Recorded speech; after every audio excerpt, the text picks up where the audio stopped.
Year 10 and 11, welcome to your analysis of the Emigree by Carol Rumens in preparation for your AQA English Literature Poetry exam. Before starting the analysis of this poem, we should understand what the title means. So as you can see there, emigree means someone who leaves one country to settle in another, a traveller who moves from one region or country to another. So basically the title of the poem there is kind of dictating everything that the poem is about. The poem.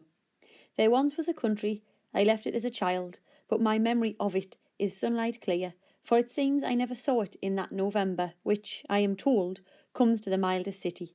The worst news I receive of it cannot break my original view, the bright filled paperweight. It may be at war, it may be sick with tyrants, but I am branded by an impression of sunlight. The wide streets of that city, the graceful slopes glow even clearer as time rolls its tanks and the frontiers rise between us, close like waves.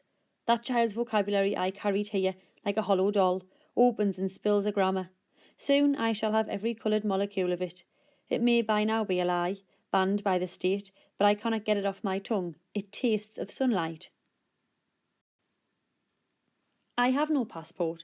There's no way back at all, but my city comes to me in its own white plane. It lies down in front of me, docile as paper. I comb its hair and love its shining eyes. My city takes me dancing through the city of walls. They accuse me of absence. They circle me. They accuse me of being dark in their free city. My city hides behind me. They mutter death, and my shadow falls as evidence of sunlight. Okay, so if we start with the subject matter of the poem, and then we will analyse structure and language. So, we have a displaced person pictures the country and the city where he or she was born. Emigrants are people who have left the country of their birth to settle elsewhere in the world. The spelling of the word Carol Rumens chooses is emigree. This is the feminine form of the word, and therefore suggests the speaker of the poem is a woman. The exact location of the city is unclear and precise details of it are sparse, so we're not sure where exactly she means. So the suggestion then is that did it only really exist in her imagination? Or is it anonymous in the sense that she could potentially be talking about anyone who has had to move from one country to another?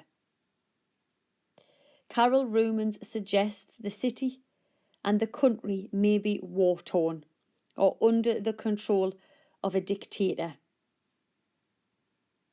And despite this, nothing shakes the light-filled impression of a perfect place that the narrator remembers, the memories that the narrator has. We have repetition of sunlight, and that's this metaphorical idea of hope. This shows the power that places can have, even over people who have left them long ago.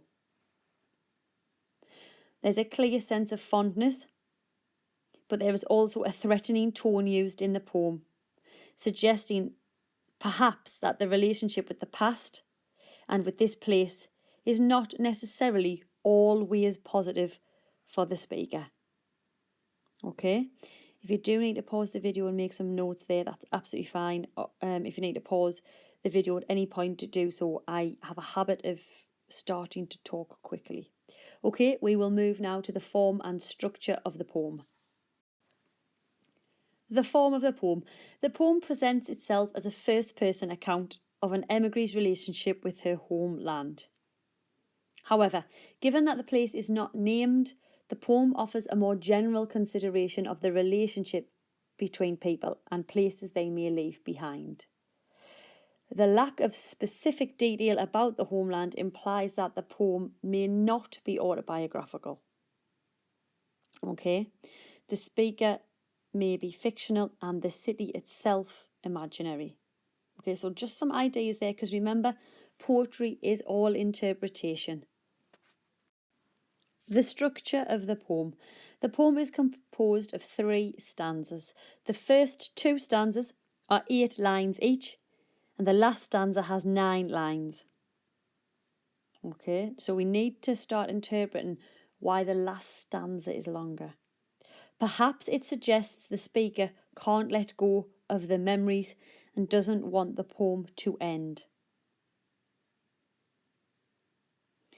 The poem does not rhyme, so therefore it uses free verse. But there is a suggestion of a pattern, a rhythmic pattern of 5 stresses on each line. Although this pattern never fully establishes itself as a regular rhythm, but perhaps it does reflect the speaker's state of mind, which is positive in many ways, but is also uneasy, unsettled, and quite complex. Some extra detail on structure. So I mentioned that there was a similar amount of syllables on each line and how it represented the speaker's state of mind and how it's this positive rhythm with a slight sense of unease. The free verse represents the freedom of thought in the sense that she remains loyal to the memory she has of home. But also the free verse actually represents the emptiness of the speaker. The fact that she feels slightly empty because she's not at home. She always has to remember home, and in that sense she feels like there is a part of her missing. When we were discussing the poem at the beginning and I was talking about the government and the dictators, you could also argue that the free verse is the freedom that she has lost in terms of being now in a place where she doesn't feel as free as she would feel at home. Okay, perhaps even the inability to relax because she feels like an outsider in her new location. Okay, if we analyse language now, and we will start with stanza 1.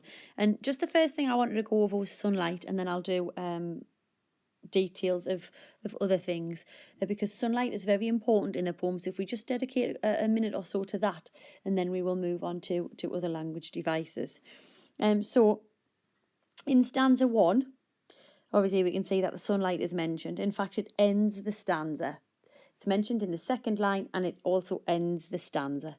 So the repeated reference to sunlight suggests that the speaker has an idealised, dreamlike picture of the past where it's always bright and always sunny and always positive.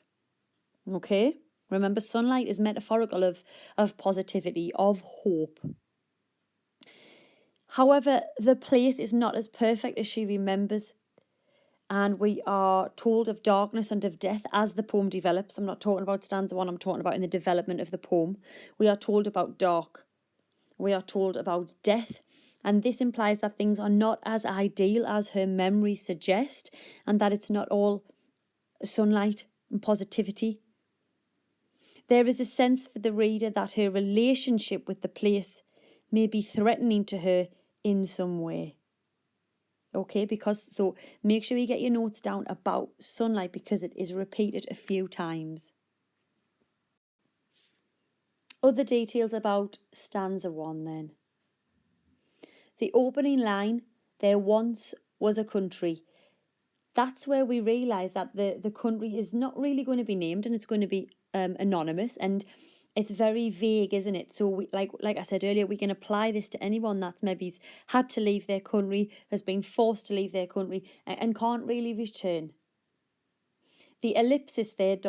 allows us to perhaps fill in the blank of what country it is or who we are specifically talking about.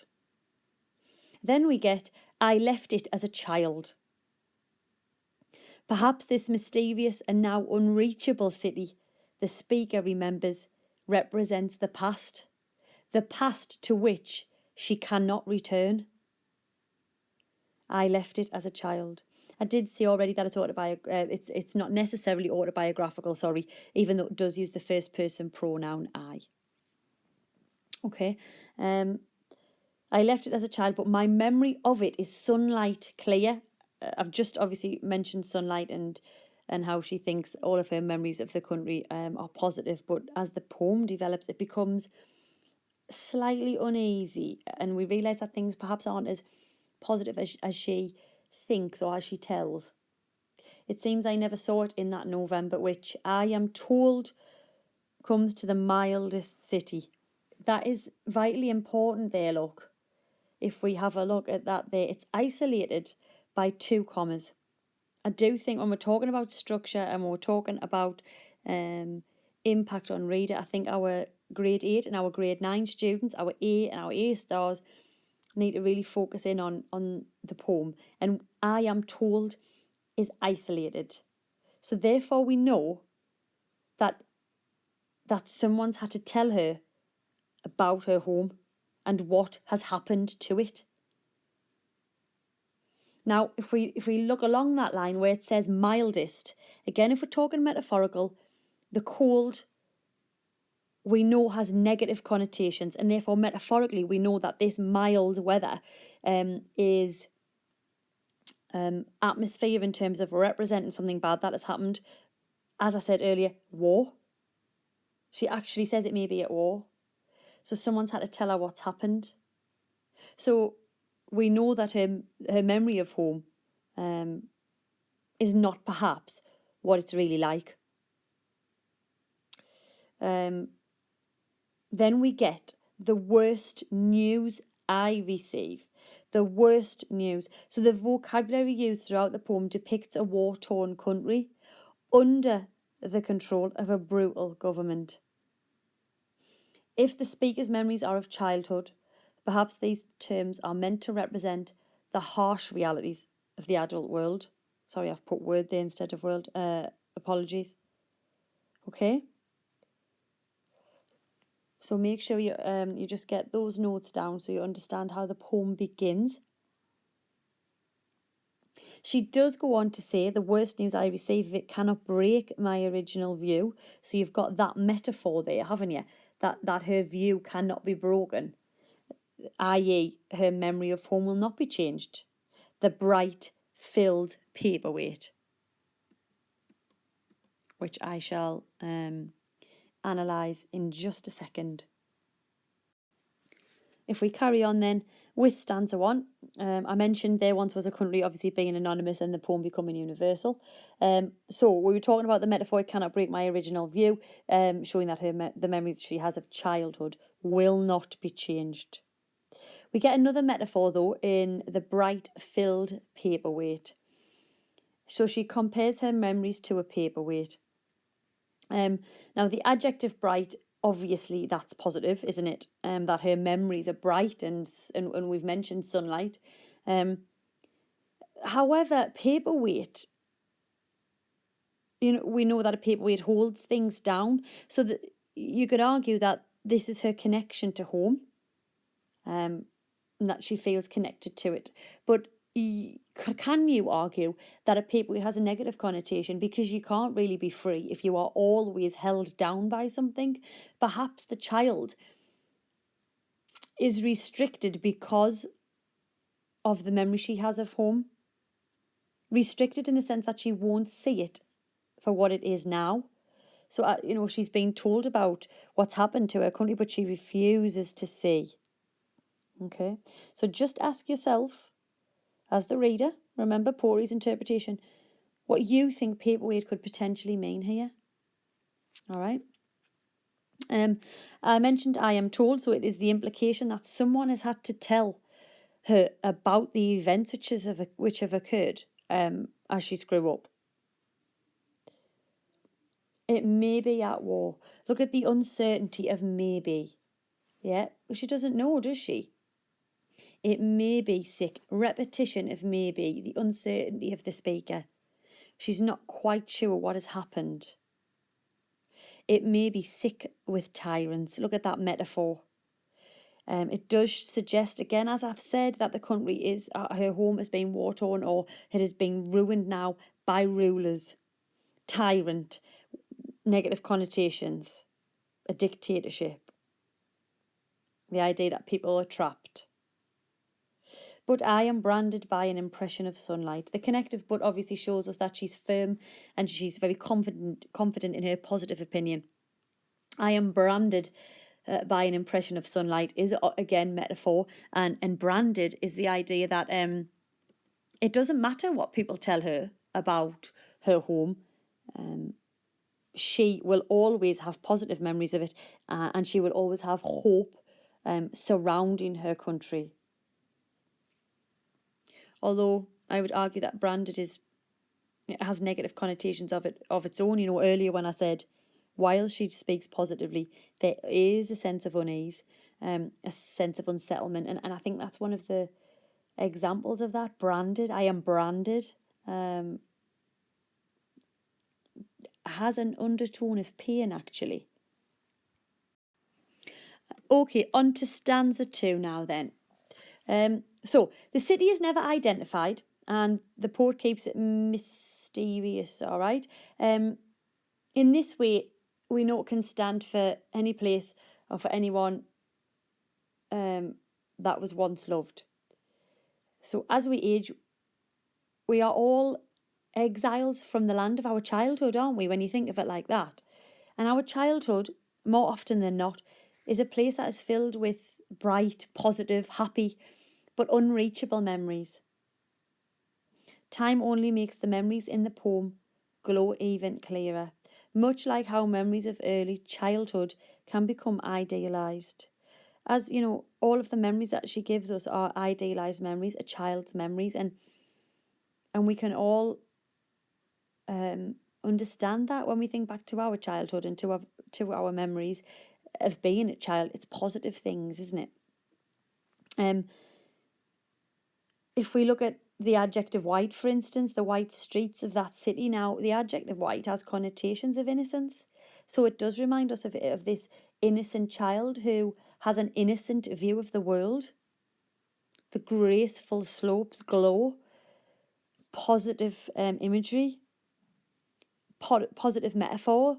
We've had the innocence of the adjective white, and now we have the positivity and this wonderful, almost soft metaphor of a graceful place that glows. Adjective graceful, look at that. The idea that it glows links us once again back to sunlight and this wonderful memory she has. Glow even clearer as time rolls its tanks and the frontiers rise between us, close like waves. That child's vocabulary I carried here like a hollow doll opens and spills a grammar. So if we look at this simile, excuse me, of the child's vocabulary like a hollow doll. So the simile, that child's vocabulary I carried here like a hollow doll opens and spills a grammar, suggests that the speaker is empty, a hollow doll. So as I said at the beginning when I was discussing free verse and this theme of emptiness, the idea that she suggests she's hollow proves that. Is there something missing from her life because she's not at home? And perhaps she isn't allowed to return.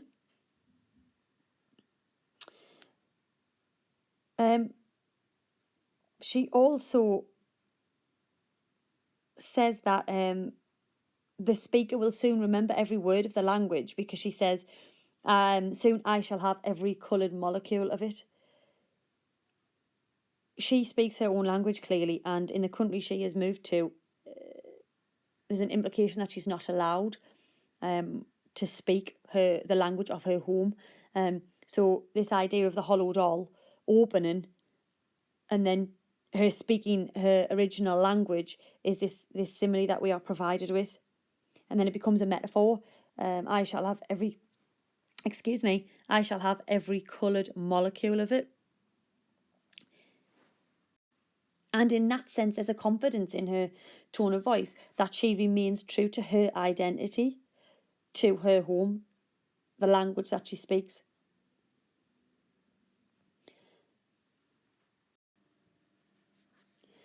So I've done the adjective white and the implication of innocence and the country being innocent and graceful and glow. Tanks. When we hear rolls its tanks and the frontiers rise between us, it's the language of the military, isn't it? Tanks and frontiers. And that is where the idea that there's a conflict and a war brewing in her country, in her homeland, comes to the forefront. So military language. The frontiers rise between us. Now, us there is the inclusive pronoun, and it's her and the country, and therefore this inclusive pronoun builds up that close bond, the close bond that she shares between herself and her home. We've done the simile of the hollow doll. It may by now be a lie, banned by the state, but I can't get it off my tongue. It tastes of sunlight. Once again, the stanza ends with sunlight. So we are, in terms of structure, and our grade 8 and our grade 9 students, structurally, we finish with sunlight. So regardless of what she's told, because remember in stanza 1, someone's told her something, regardless of what she's told, regardless of this oppressive idea we have in stanza 2, whereby she's not allowed to speak her own language, hope remains. So look at the fact that it always finishes with sunlight, okay? It's metaphor, isn't it? Those two lines are metaphor.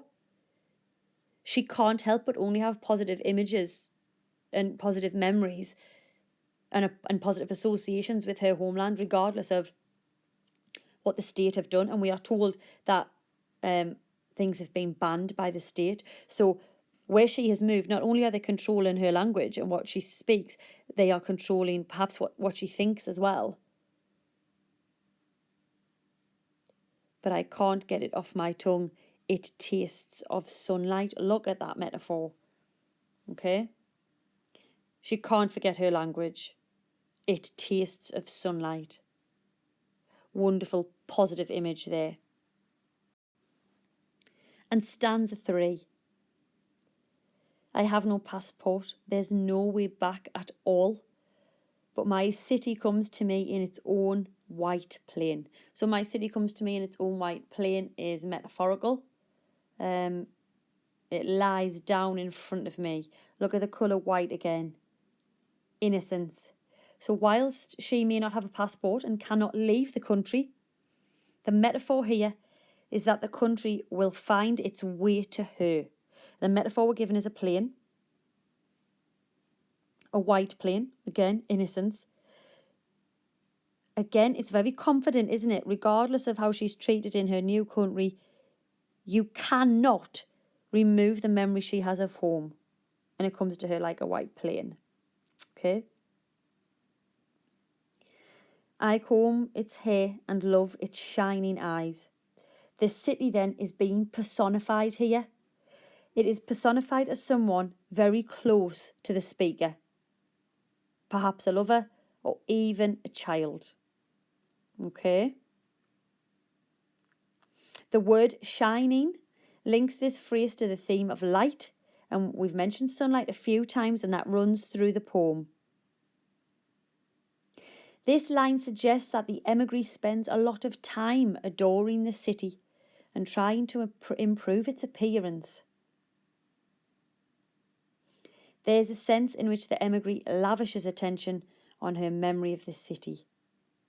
The effect on the reader then is to see the Emigree as emotionally dependent upon the city. Recalling the place has become a kind of homesick compulsion. Okay, so just make sure you get those notes there, because there's quite a lot to say about that piece of personification. So she spends a lot of time adoring the city, attempting to improve its appearance. Is that again covering up the unease that is lying just under the surface of the poem? She's trying to improve its appearance. Is there something then that perhaps isn't so hunky-dory when she's talking about home?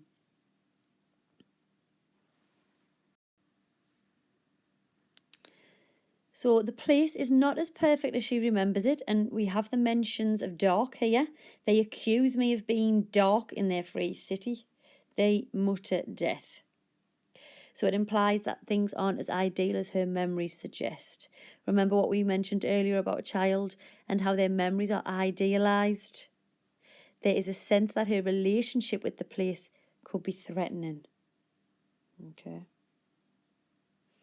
The city walls accuse the speaker, and there's a sense of guilt that the city has been abandoned.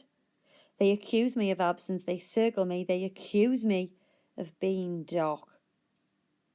So it's as if she feels guilty that she's abandoned it, and that the city and her home is is almost attacking her. They accuse me, they circle me, they accuse me. Personification. So all the idealised details, the sunshine and the prettiness, suggest that she's longing for this vanished world, this vanished home, this vanished memory. The speaker admits that they're unrealistic, because remember she said, the worst news I receive, it cannot break my original view. She's overcome by nostalgia. She's overcome by remembering home that she refuses to see the reality. So we get the narrator's idealised image of a place rather than the realistic representation. Why? Because it's what she remembers as a child. It is the innocence of a child.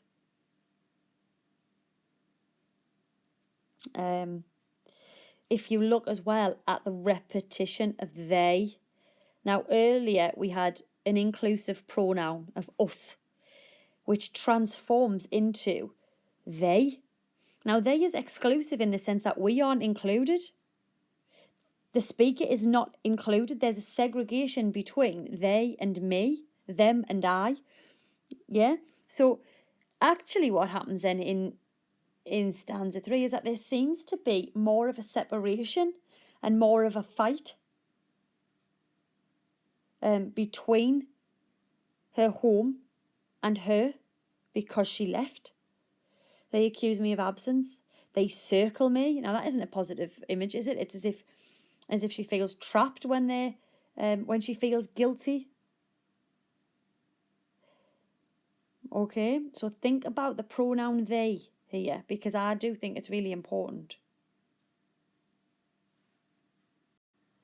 But like the other stanzas, we finish positively. We finish with sunlight. My shadow falls as evidence of sunlight. We finish with hope. We finish with positivity. So even in the midst of all the negative things we've heard, such as war, such as the things that the state have banned, the vocabulary she can or can't use, this idea of oppression, she always remembers and finishes with something positive, with something hopeful. My shadow falls as evidence of sunlight. So that's always evidence of something positive when she's thinking about home. If we have a final summing up of language, then again, make sure you pause where you need to, or make notes where you need to. So if we start at the top, obviously, the city in the poem can or could be an extended metaphor for a lost childhood. Okay.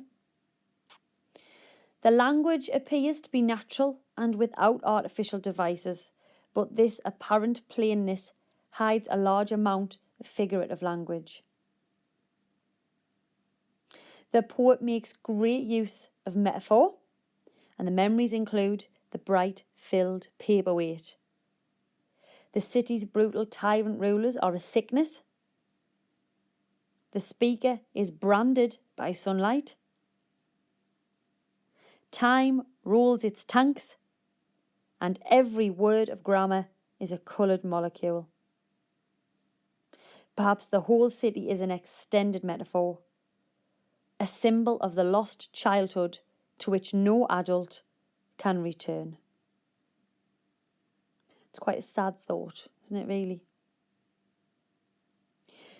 Rumens also uses similes in Frontiers rise between us, close like waves, and that child's vocabulary I carried here like a hollow doll. Rumens' use of the simile and the metaphor perhaps suggests the way in which the speaker is shaping her memories and making up her own narrative about her relationship with her home. So again, this idea that, is it fanciful? Is it idealised rather than realistic? The city is personified, and Rumens perhaps makes a play on words when she describes it flying to her in its own white plane. As well as an aeroplane, a secondary meaning of plane as something flat and level may suggest a sheet of white paper. The poet then may be teasingly suggesting that her city exists only in her poem and is an imaginary place. The fairy tale-like personification further adds to this sense of unreality, of something that is unreal, of something that is no longer obtainable. Okay? So, as I say, there's quite a few things on that slide there. I think the grade 7, grade 8, grade 9, so your A star, your A star star do need the vocabulary of this slide. So your personification, your extended metaphor, your similes. Okay, so obviously get the notes that you need.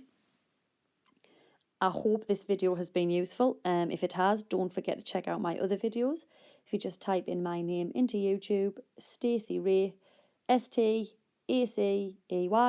and Reay is Reay. And good luck in your English literature exam.